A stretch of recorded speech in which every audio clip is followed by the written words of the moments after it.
be so hard on yourself. We've all had rejections. You haven't. Come on. We'll look at the figures, tighten up the data, and resubmit. Your core idea is sound, you just got the numbers slightly wrong. Don't patronize me. I'm not patronizing you. I think you are a brilliant man, Dr. Appleton. Listen. I'm here, right? We're together, you and me. The alignment event tomorrow. It's yours, okay? You saw the opportunity, you ran the numbers. Even if they can't see it, I'm proud of you. Is that supposed to make me feel better? Steven. Look on the bright side. Around here, you're a hero. Prodigal son returns, right? I'm surprised they haven't erected a statue in your honor yet. Oh, you can laugh all you want. But I'll bet the parish council have a subcommittee working on that right now.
Hello? Hello? Oh, Amanda, I thought you'd left town. We tried. We did try. But they've closed all the roads and you can't get through. And then Georgie and Ben said they had headaches. And then they started bleeding. It was horrible. They were so scared. So Neil turned the car around and we saw the house was open and I know we shouldn't have, but we just came in to clean up the kids and then Neil and I started bleeding as well and it's all over my blouse. I was so tired. It's all right, Amanda. Everything will be all right. Just try and calm down and tell me where Neil and the children are.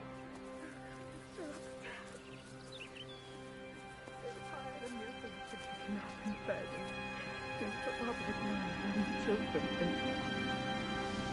And I was so tired, so Neil took them up. He took them upstairs to tuck them in. And? That was 6 hours ago. He never came back down. Just be too frightened to go look. Why don't we go and look together? I can hold your hand if you like.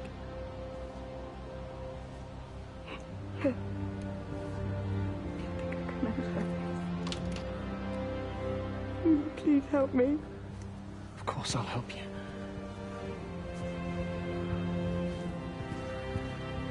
Neil? Neil, are you there?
You have to make a decision, Lizzie.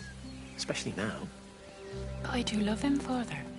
I love them both. He's married. There are other people involved in this. Oh, I hardly think that anyone's in the position to claim the moral high ground, do you? Well, I take your point about Stephen. And Robert. But I think Kate might see things differently. Do you? I mean, she's not screwing anyone else, pardon my French, but she spends all day and night locked up in that observatory. Stephen says they barely see each other. That's hardly a marriage, is it?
Dr. Reed, here you are. There's a queue of patients a mile long out there. Just send them to the village hall with the others, please, Bob. Doctor, people are scared. Mrs. Gables just called me and said her husband's vanished. She was very frightened. She said there was blood coming up from his ears and his nose. What the hell do you want me to do? Until they lift the quarantine, we're not going anywhere. Just tell them to drink plenty of fluids, stay warm, and follow the instructions on the radio. Dr. Phil, please, you have a duty to your patient. Your nose. 5.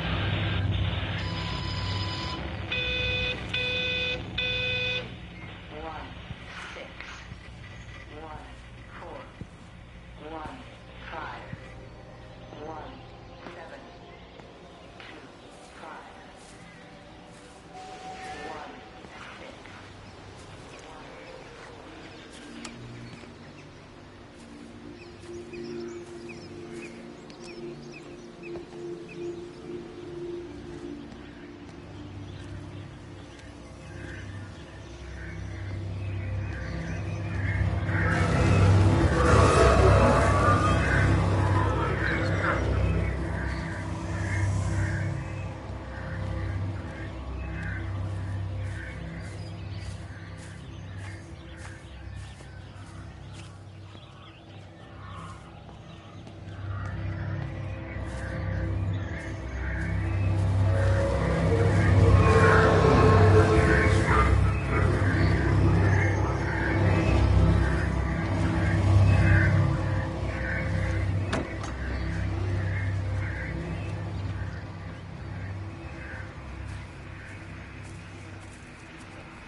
As an outsider here as well.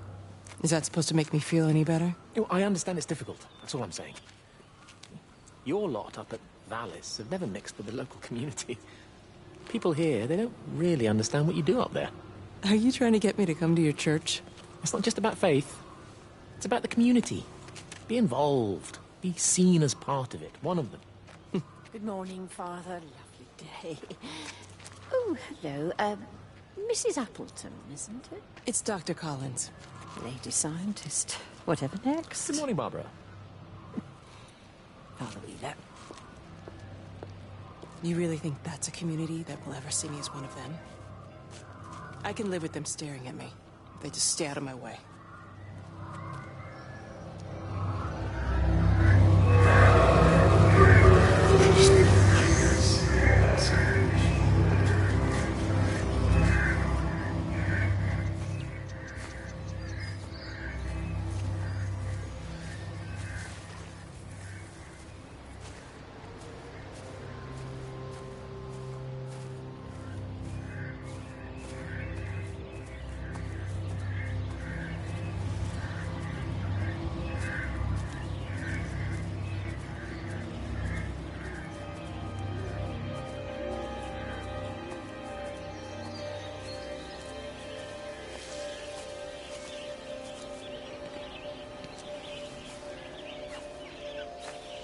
Benjamin, Georgie, leave it alone. It might have fleas. Hello, Amanda. What are they up to? Oh, they found another dead bird. I do wish the council would clean them up. Well, apparently they're saying it's a flu epidemic. And I gather they'll be closing the roads and stations, so they're worried enough for that. Oh, for goodness sake. Well, you don't mess about with the flu outbreak, I suppose. But look, I'm just saying, if you were planning on taking the kids to Wales, now might be the time to do that. Well, thanks, Barbara. I'll have a word with Neil, see what he thinks. Now, George, Benjamin, for God's sake, leave it alone.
They listen to you.